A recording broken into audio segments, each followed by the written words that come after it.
Children, today's first topic is oscillation of a simple pendulum in simple harmonic motion and the laws of simple pendulum. Students, now you can see that simple pendulum and also equilibrium of simple pendulum and oscillation of a simple pendulum through the diagram. Simple pendulum is a mechanical system which exhibits periodic oscillation. It has a bob with mass m suspended by a long string assumed to be massless and inextensible string, and the other end is fixed on a stand. At equilibrium, the pendulum does not oscillate and hangs vertically downward. Such a position is known as mean position or equilibrium position. When a pendulum is displaced through a small displacement from its equilibrium position and released, the bob of the pendulum executes to and fro motion. Let L be the length of the pendulum, and which is taken as the distance between the point of suspension and the center of gravity of the bob. Two forces act on the bob of the pendulum at any displaced position. So first one is gravitational force acting on the body. F vector is equal to m into g vector, which acts vertically downwards. And second one is the tension in the string T vector, which acts along the string to the point of suspension. Resolving the gravitational force into its components. So normal component, the component along the string but in opposition to the direction of tension, Fas is equal to mg cos theta. The tangential component, the component perpendicular to the string, that means along the tangential direction of arc of swing, Fps is equal to mg sin theta. Therefore, the normal component of the forces is along the string, that is T minus Fs is equal to m into v square by L. Here v is speed of the bob. T minus mg cos theta is equal to m into v square by L. We can observe that the tangential component Wps of the gravitational force always points towards the equilibrium position. That means the direction in which it always points opposite to the direction of displacement of the bob from the mean position. Hence, in this case, tangential force is nothing but the restoring force. Applying Newton's second law along the tangential direction, we have m d square s by dt square plus fps is equal to 0. It implies that m d square s by dt square is equal to minus fps. So m d square s by dt square is equal to minus mg sin theta, where s is the position of the bob which is measured along the arc. Expressing arc length in terms of angular displacement, that means s is equal to L into theta. Then its acceleration d square s by dt square is equal to L into d square theta by dt square. So substituting the 10.53 in equation 10.51, we'll get L into d square d theta by dt square is equal to minus g sin theta. That is d square theta by dt square is equal to minus g by L sin theta. Because of the presence of sin theta in the above differential equation, it is a non-linear differential equation. Here, homogeneous second order. Assume the small oscillation approximation sin theta is equal to nearly theta. The above differential equation becomes linear differential equation. D square theta by dt square is equal to minus g by L into theta. This is the well-known oscillatory differential equation. Therefore, the angular frequency of this oscillator, natural frequency of the system is omega square is equal to g by L, or omega is equal to root of g by L radian per second.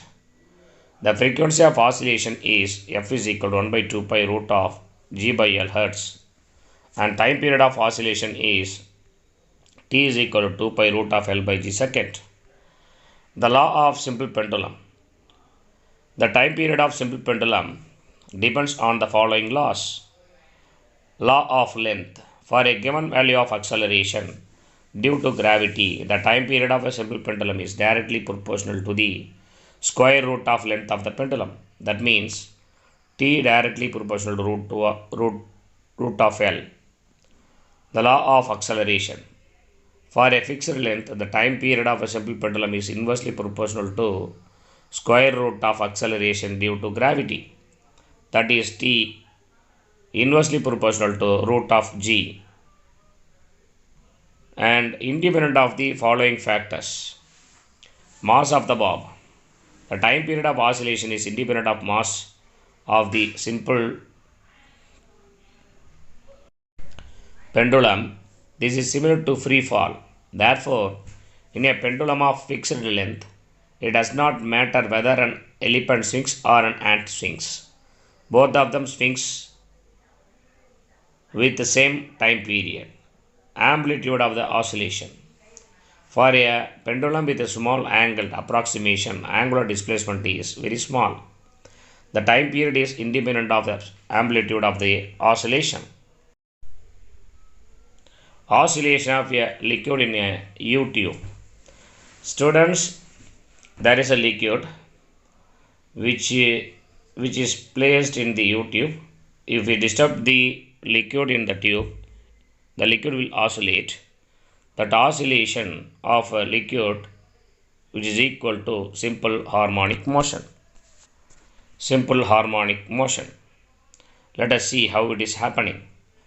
Consider a U-shaped glass tube which consists of two open arms with uniform cross-sectional area A. Let us bore a non-viscous uniform incompressible liquid of a density ρ in a U-shaped tube to a height h.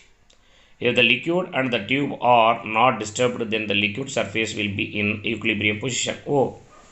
It means the pressure as measured at any point on the liquid is the same and also at the surface on the arm, which balances with the atmospheric pressure. Due to this, the level of liquid in each arm will be the same. By blowing air, one can provide sufficient force in one arm and the liquid gets disturbed from equilibrium position O, which means the pressure at blown arm is higher than the other arm. This creates a difference in pressure which will cause the liquid to oscillate for a very short duration of time about the mean or equilibrium position and finally comes to rest.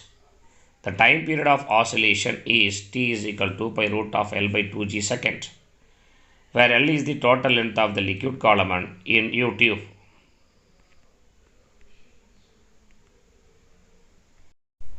Energy in simple harmonic motion. Expression for potential energy. For a simple harmonic motion, the force and the displacement are related by the Hooke's law. F vector is equal to minus k into r vector. Since the force is a vector quantity, in 3 dimensions it has 3 components. Further, the force in above equation is a conservative force field. Such a force can be derived from a scalar function which has only one component.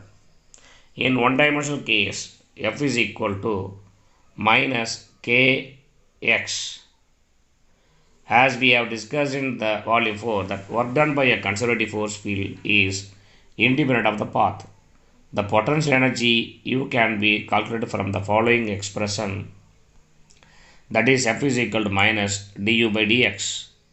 Comparing 10.63 and 10.64, we'll write minus du by dx is equal to minus kx.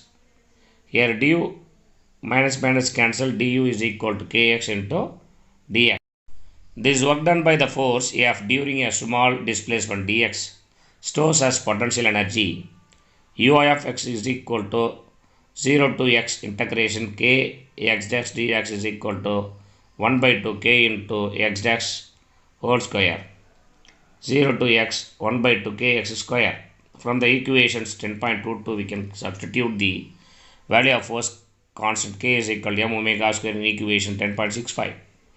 that is u of x is equal to 1 by 2 m omega square x square, where omega is the natural frequency of the oscillation system. For the particle executing simple harmonic motion from the equation 10.6 we get x is equal to a sin omega t. U of t is equal to half into m omega square a square sin square omega t. This variation of u is shown in the below diagram. This is called variation of energy with respect to time. Expressed by kinetic energy.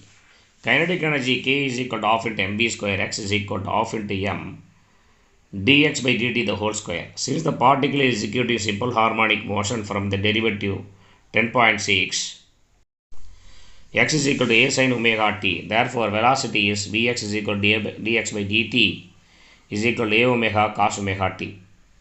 So, a omega root of 1 minus x by a into whole square.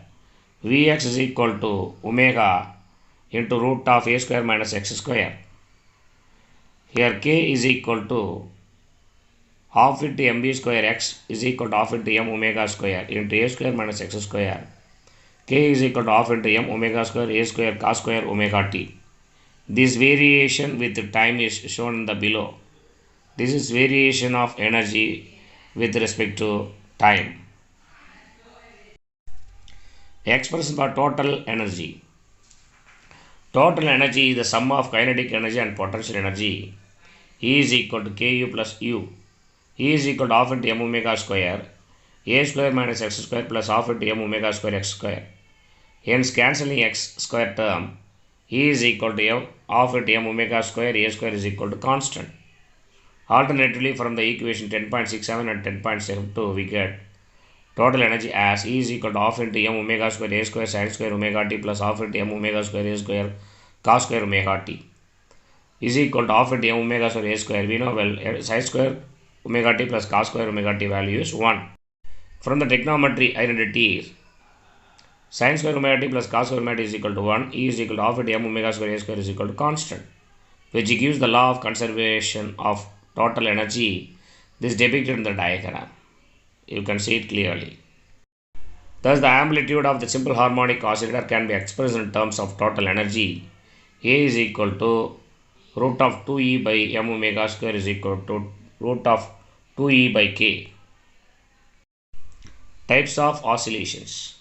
Free oscillation. When an oscillator is allowed to oscillate by displacing its position from equilibrium position, it oscillates with a frequency which is equal to the natural frequency of the oscillator.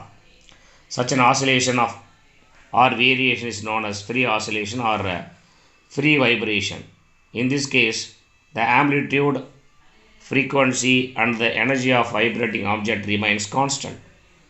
Example, the variation of tuning fork, variation switch string, oscillation of a simple pendulum and oscillation of a spring mass system.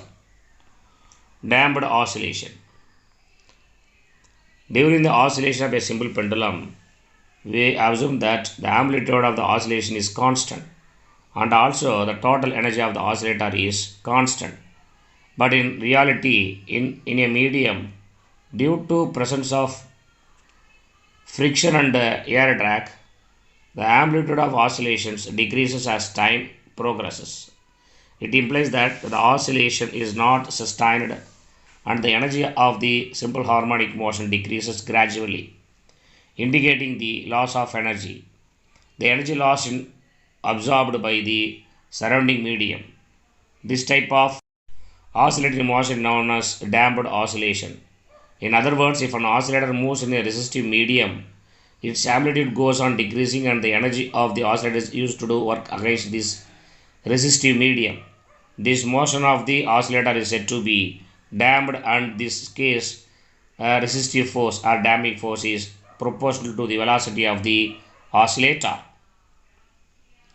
So this picture shows that the amplitude of the oscillator decreases with respect to time because that resistive medium take the energy from the oscillator system. Examples, the oscillation of a pendulum or pendulum oscillating inside an oil filled container. Second, electromagnetic oscillation in a tank circuit. Oscillation in a deadbeat and a ballistic galvanometer. Maintained oscillations. While playing in a swing, the oscillations will stop after a few cycles. This is due to damping. To avoid damping, we have to supply a push to sustain oscillations. By supplying energy from an external source, the amplitude of the oscillation can be made constant. Such vibration known as maintained oscillation. Example, the vibration of a tuning fork getting energy from a battery or from external power supply. Forced oscillations. Any oscillator driven by an external periodic agency to overcome the damping is known as a forced oscillator or driven oscillator. In this type of vibration, the body executing vibration initially vibrates with its natural frequency and due to the presence of external periodic force. The body later vibrates with the frequency of the applied periodic force. Such vibrations are known as forced vibration. Example, the sound boards of stringed instruments. Resonance. What is meant by resonance? It is a special case of forced vibrations where the frequency of external periodic force or driving force matches with the natural frequency of the vibrating body that is driven. As a result, the oscillating body begins to vibrate such that its amplitude increases at each step and ultimately it has a large amplitude. Such a phenomenon known as resonance, and the corresponding vibrations are known as resonance vibration. Example, the breaking of glass due to sound.